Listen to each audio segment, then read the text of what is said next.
30 years దాటిన తర్వాత ఏ విషయాల మీద ఫోకస్ చేయాలి అంటే 30 ఇయర్స్ దగ్గరగా వస్తున్నా 25-30 అంటే ఈ ఏజ్లో కానీ లేక 30 దాటిన తర్వాత కానీ మన లైఫ్ స్టైల్ ఎలా ఉండాలి, సో మన థాట్ ప్రాసెస్ ఎలా ఉండాలి, ఈ విషయాల గురించి ఈ వీడియోలో నేను చెప్పబోతున్నాను. మనందరికీ తెలుసు 15 ఇయర్స్ కల్లా 10th అయిపోవాలి, 17 ఇయర్స్ కల్లా ఇంటర్ కంప్లీట్ చేయాలి. ఇలా స్టడీస్కి ఎడ్యుకేషన్కి ఒక టైం లైన్ ఉన్నట్టే ఇంత ఏజ్ వచ్చాక ఇలా బిహేవ్ చేయాలి, ఇంత ఏజ్ వచ్చాక ఇలా ఉండాలి అని మనకి ఎక్కడ ఏ సిలబస్లోనూ చెప్పలేదు. సో ఈ 30 ఇయర్స్ ఎందుకు తీసుకుంటున్నా అంటే ఇప్పుడు మ్యారేజ్ చేసుకోవాలన్నా మ్యారేజ్ కోసం అంటే దీని లైఫ్లో సెటిల్ అవ్వడానికైనా మన ఎడ్యుకేషన్ అయిపోయాక మనం ప్రాపర్గా ఫినాన్షియల్గా సెటిల్ అవ్వాలన్నా ఇప్పుడు 30 ఇయర్స్ అనేది మేజర్గా కీ రోల్ ప్లే చేస్తుంది. సో ఈ ఏజ్లో ఉన్న ఇంతే 30 అంటే కాన్స్టెంట్ ఫిక్స్డ్ 30 అంటే లేదు, 2-3 ఇయర్స్ అటు ఇటుగా ఉన్న ఏజ్ లిమిట్లోని. సో ఈ ఏజ్లో మనం చేసే పనులు, మనం తీసుకునే నిర్ణయాలు, మనం ఉండబోయే లైఫ్ స్టైల్ మన ఫ్యూచర్ మీద ఇంపాక్ట్ అవుతుంది. సో ఈ 30 ఇయర్స్లో వచ్చిన తర్వాత మనం ఎలా ఉండాలి, మన ఫోకస్ ఎట్లా ఉండాలి, దేని మీద మనం కంట్రోల్ తెచ్చుకోవాలి, ఈ విషయాలు నేను ఈ వీడియోలో తెలియజేయబోతున్నాను. సో ఇక చక్కటి జీవితం అనే మన యూట్యూబ్ ఛానల్కి స్వాగతం. సో ఇందులో first point financial planning and settlement. అంటే మీరు ఏదైనా అనుకోండి, ప్లానింగ్ అనుకోండి, సెటిల్మెంట్ అనుకోండి, మీరు ఇంకేదైనా అనుకోండి, కానీ ఫినాన్షియల్గా డబ్బు పరంగా నీకంటూ ఒక ఫ్యామిలీ వస్తుంది. సో ఆ ఫ్యామిలీని నువ్వు పోషించడానికి నువ్వు ఇంట్లోకి ఎంత తెస్తున్నావు, ఎంత సంపాదిస్తున్నావు, ఎంత సేవింగ్స్ చేస్తున్నావు, ఎంత ఖర్చు పెడుతున్నావు, ఇది ప్రాపర్గా ప్లానింగ్ ఉండాలి. మనం ఎలా వెళ్తున్నాం, మనకు ఎంత వస్తుంది, మనం నెక్స్ట్ ఏం చేయబోతున్నాం, ఏం చేయాలి అనేది తెలియాలి అంటే ఫినాన్షియల్ ప్లానింగ్ ఉండాలి. సో మన డబ్బు మీద మనకి ఖర్చు ఉండాలి. ఎందుకో చెప్తున్నా, రేపు ఒకరోజు మనకి ఏదన్నా డబ్బు పరంగా అవసరమైతే ఒక్కరు కూడా సాయం చేయరు. మిగతా ఏ విషయాల్లో అయినా ఎవరైనా ఫ్రెండ్స్ అయినా ఫ్యామిలీ అయినా సాయం చేస్తారు, కానీ డబ్బు పరంగా మాత్రం అంత ఈజీగా హెల్ప్ దొరకదు. కాబట్టి ఫినాన్షియల్గా సెటిల్మెంట్ గురించి, ప్లానింగ్ గురించి మీరు డబ్బు పరంగా ప్రాపర్గా ఉండాలి. And second thing, vision with dead line. ఈ ప్లానింగ్ కూడా చాలామందికి ఉంటుంది. మనం వింటూ ఉంటాం, నేను కారు కొంటా అని మనకు తెలిసిన వాళ్ళు 3 ఏళ్ళ బట్టి అదే మాట చెప్తుంటారు, కానీ ఆ కారు కొనింది లేదు. అంటే కారు కొనాలనే ప్లానింగ్ ఉంది, ఒక విజన్ ఉంది, కానీ దానికి డెడ్ లైన్ లేదు. సో నేను పలానాది ఈ ఇయర్ లోపు కంప్లీట్ చేయాలి అంటే 10th 15 ఇయర్స్ కల్లా కంప్లీట్ చేయాలనే డెడ్ లైన్ ఎలా అయితే ఉందో, మనం కూడా లైఫ్లో ఏదన్నా ప్లానింగ్ చేసి అది కొనాలి, ఇది కొనాలి అనుకున్నప్పుడు దానికి డెడ్ లైన్ ఉండాలి. సో డెడ్ లైన్ పెట్టుకుంటే ఏమవుతుందంటే మనం దాన్ని సాధించాలనే కసి, అలాగే దానికి ఎదురుగా వచ్చే ఆపర్చునిటీస్ని మనం గ్రాస్ప్ చేయగలం. సో డెడ్ లైన్ ఉండాలి ప్లానింగ్ అన్నిటికీ కూడా, విజన్ అన్నిటికీ కూడా. And third one aspect, career aspect or individual check. అంటే ఇండివిజువల్గా నేనేంటి, అంటే కెరీర్ పరంగా నేను ఎలా ఉన్నాను, నా కెరీర్ వల్ల నేను సాటిస్ఫైడ్గా ఉన్నానా. ఆ రోజుల్లో ఏదో అందరూ స్టడీస్ అయిపోగానే జాబ్ చేయాలంటున్నారని గొర్రెమందరిలాగా వచ్చి నేను కూడా ఈ ఫీల్డ్లోకి వచ్చి పడిపోయాను, కానీ ఈ ఫీల్డ్లో ఉండడం వల్ల నేను హ్యాపీగా ఉన్నానా, దీనివల్ల నాకు మంచి జరుగుతుందా అని మిమ్మల్ని మీరు చెక్ చేసుకుంటూ మీరు సాటిస్ఫైడ్గా ఉన్నారా, మీ కెరీర్ పట్ల మీరు సాటిస్ఫైడ్గా ఉన్నారా, అది మీకు మంచిని చేస్తుందా, ఫ్యూచర్ ఎలా ఉంటుంది. ఒకవేళ మీరు ఇది నాకు నచ్చట్లేదు, చాలా ఫోర్స్డ్గా చేస్తున్నాను అంటే మీరు ఒకవేళ స్విచ్ అవ్వాలనుకుంటే, మీకు నచ్చని ఫీల్డ్ నుండి ఇప్పుడు చేస్తున్న దాని జాబ్ నుండి స్విచ్ అవ్వాలన్నా this is the right age. ఇది దాటిన తర్వాత 50 ఏళ్ళు వచ్చాక నాకు ఇలా ఉండాలని లేదు, నేను వేరే ఫీల్డ్ వెళ్ళాలనుకున్నా అని అప్పుడు మారాలనుకుంటే కుదరదు. కొన్ని 30 ఇయర్స్ దాటిన తర్వాత మీరు జాబ్ చేంజ్ అవ్వాలన్నా అవ్వలేరు. So this is the right age. మీరు చేంజ్ అవ్వాలన్నా, ఏ నిర్ణయం తీసుకోవాలన్నా కెరీర్ పట్ల this is the right age. And fourth point, physical health. అంటే ఆరోగ్యం. ఇప్పుడు మీ మీద ఆధారపడి మీకు ఒక ఫ్యామిలీ ఏర్పడుతుంది, మీ మీద ఆధారపడిన వాళ్ళు ఉంటారు. సో వాళ్ళందరినీ మీరు పోషించాలి, మీరు మంచిగా చూసుకోవాలంటే ముందు మీరు హెల్తీగా ఉండాలి కదా. ఆరోగ్యమే మహాబలం అంటారు. సో ముందు ఈ 30 ఇయర్స్ వచ్చిన తర్వాత మీరు అంతకుముందు ఎలా అయినా ఉండండి, కానీ 30 ఇయర్స్ దగ్గరలో ఉన్నప్పుడు మీరు డైలీ ఎక్సర్సైజ్ చేయాలి. ఎక్సర్సైజ్ చేయడం వల్ల అండ్ మంచి డైట్, మంచి ఫుడ్ తీసుకోండి, హెల్తీ ఫుడ్ తీసుకోండి. సో ఇలా చేయడం వల్ల మీకు ఫిజికల్ హెల్తే కాదు, మెంటల్ హెల్త్ కూడా వస్తుంది, మెంటల్ క్లారిటీ కూడా వస్తుంది. సో ముందు మెయిన్ ఇంపార్టెంట్గా physical health and mental clarity రావాలి. కాబట్టి 30 years వచ్చిన తర్వాత మీరు కంపల్సరీ ఎక్సర్సైజ్ చేయాలి అనే అలవాటు మీకు ఉండాలి. అండ్ నెక్స్ట్ పాయింట్, పెళ్ళి చేసి చూడు ఇల్లు కట్టి చూడు అంటారు. అంటే పెళ్లి చేయాలన్నా ఇల్లు కట్టాలన్నా డబ్బులు ఇంకా పెట్టు అని అంటుందన్నమాట. అందుకని మనకి ముందు ఏదన్నా అప్పులు ఉన్నా లేదా పెళ్ళికి సంబంధించి ఏదన్నా అప్పులు చేసినా 30 years ఏజ్ వచ్చేసిన తర్వాత వాటన్నిటిని క్లియర్ చేసేసుకోవాలి. ఎందుకంటే 30 years తర్వాత మీరు లైఫ్ని మళ్ళీ ఒక స్టాండర్డ్ వేలో తీసుకెళ్తూ ఉంటారు. ఈ టైంలో కనుక మీకు వెనకమాల బ్యాక్గ్రౌండ్ అంటే కుటుంబ అప్పులన్నీ ఉంటాయి.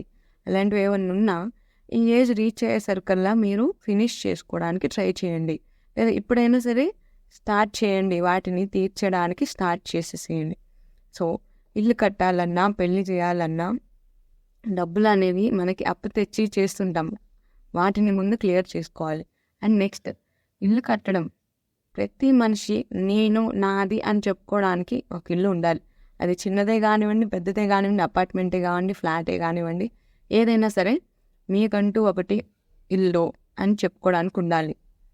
ఓకే, ప్రతి ఒక్కరికి మన బేసిక్ నీడ్స్లో తిండి, ఫుడ్, షెల్టర్, క్లాతింగ్, అంటే క్లాతింగ్ ఉంటుంది, ఫుడ్ ఉంటుంది, ఇల్లు అనేది కూడా ఉండాలి కదా. సో ఇల్లు ఉండాలి, మెయిన్ బేసిక్ థింగ్స్లో ఇల్లు అంటే షెల్టర్ కూడా ఉండాలి. అది రెంట్కే కాదు, మీది అని చెప్పుకునేడానికి మీరు ఏదన్నా ఒక స్టెప్ తీసుకొని వెళ్ళాలన్నా. అంటే అప్పులు అంటే ఆల్రెడీ బయట తెచ్చిన వాటికి వడ్డీలు కడతాం కదా, అది జస్ట్ ఎవరో చేసిన దానికో, మనం తెలిసి తెలియక చేసిన దానికో కట్టే అప్పుని దాన్ని మనం ఇన్వెస్ట్మెంట్ అనుకోకూడదు. సో ఇల్లు కట్టడం, దీనికోసం ఈఎంఐ చేయడం, దీనికోసం అప్పు చేయడం అంటే అది ఒక కైండ్ ఆఫ్ ఇన్వెస్ట్మెంట్. మీరు ఇది క్లారిటీ తెచ్చుకోండి.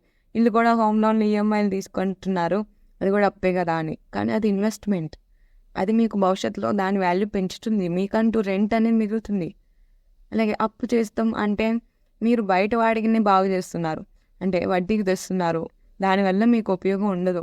ఇంకా మీ జీతంలో నుంచి ఎక్స్ట్రా పార్ట్ తీసి బయటకు కట్టాల్సి వస్తుంది. సో ఇది అప్పుకి ఇన్వెస్ట్మెంట్కి ఉండే తేడా. సో ఇది తెలుసుకోండి. And next point, bad habits. అంటే కాలేజ్ లైఫ్లో ఉన్నప్పుడు లేదా కొంచెం యంగ్ ఏజ్లో ఉన్నప్పుడు మనం ఏదన్నా చెత్త పనులు చేయొచ్చు, పిచ్చి అలవాట్లు నేర్చుకోవచ్చు. ఆల్కహాల్ తాగడం, స్మోకింగ్ చేయడం, ఇలాంటి అలవాట్లు మనం కావాలని ఎవరు అలవాటు చేసుకోరు. సిచ్యువేషన్స్ వల్ల, ఫోర్సెస్ వల్ల, ఫ్రెండ్షిప్ వల్ల కొంతమంది ఇట్లా బ్యాడ్ హ్యాబిట్స్కి అలవాటు అయిపోతుంటారు. వాటి నుండి బయటికి రావాల్సిన టైం ఇదే. సో ఇప్పుడు నుండి ఆ బ్యాడ్ హ్యాబిట్స్ని కట్ చేసేసేయండి. And most importantly, don't eat out side food. చాలామంది బయట ఫుడ్ తింటాం, ఒక ఏజ్ వరకు మనం ఏం వేసినా లోపల మనకు అరిగిపోతుంది అనమాట. కానీ ఒక ఏజ్ దాటిన తర్వాత మన డైజెస్టివ్ సిస్టమ్ కూడా అన్ని డైజెస్ట్ చేసుకోలేదు. కాబట్టి హెల్దీ ఫుడ్ ఇవ్వండి, హెల్దీ లైఫ్ స్టైల్ లీడ్ చేయండి. బ్యాడ్ హ్యాబిట్స్ ఏమున్నా దాన్ని స్టాప్ చేయాల్సిన టైం ఇది. ఎందుకంటే మీరు ఒక ఇంటికి హెడ్ అయినప్పుడు, మీరు ఆ ఇంటిని లీడ్ చేసినప్పుడు మిమ్మల్ని ఇన్స్పిరేషన్గా తీసుకునే వాళ్ళు ఉంటారు మీ వెనక. మీ పిల్లలు, మీ బ్రదర్సో, మీ సిస్టర్సో, మీరు ఇంటిని లీడ్ చేస్తున్నప్పుడు మీకు ఆ రెస్పెక్ట్, ఆ వాల్యూ కావాలి అంటే ఈ బ్యాడ్ హ్యాబిట్స్ని వదిలేయండి. Okay, and next point, be yourself and stop comparing. ఇవాళ రోజుల్లో చాలామంది చేస్తున్నారు ఇదే.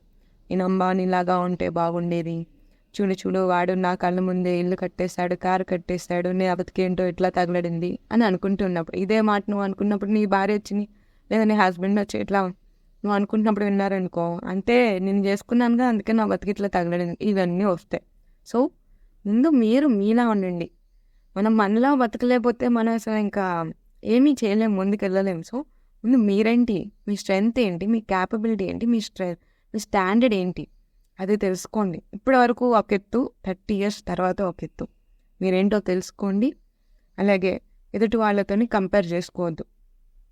వాళ్ళ లైఫ్లో ఎన్ని లీడ్ చేస్తే ఆ సిచ్యువేషన్స్కి వెళ్ళారో మనకు తెలియదు. ముందు మీరేంటో తెలుసుకోండి, మీ క్యాపబిలిటీస్ ఏంటో తెలుసుకోండి, మీరు ఎలా చేస్తే పైకి ఎదుగుతారు అనేది ప్లాన్ చేసుకోండి. Be yourself. Okay, and last and most important thing, relationship with your partner. ఇది అంత సిల్లీ, ఇది చెప్పడానికి సిల్లీగా ఉండొచ్చు, కానీ ప్రాక్టికాలిటీలోకి వస్తే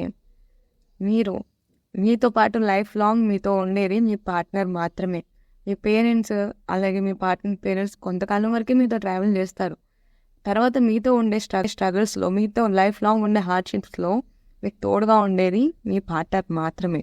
సో ఏముంది, నేను చెప్పింది వినాల్సిందే, నేను చెప్పినట్లు చేయాల్సిందే, దాన్ని పట్టించుకునేది ఏంటి, ఒకటి కొట్టాను పడి ఉంటుందిలే, ఇలా ఆలోచించొద్దు.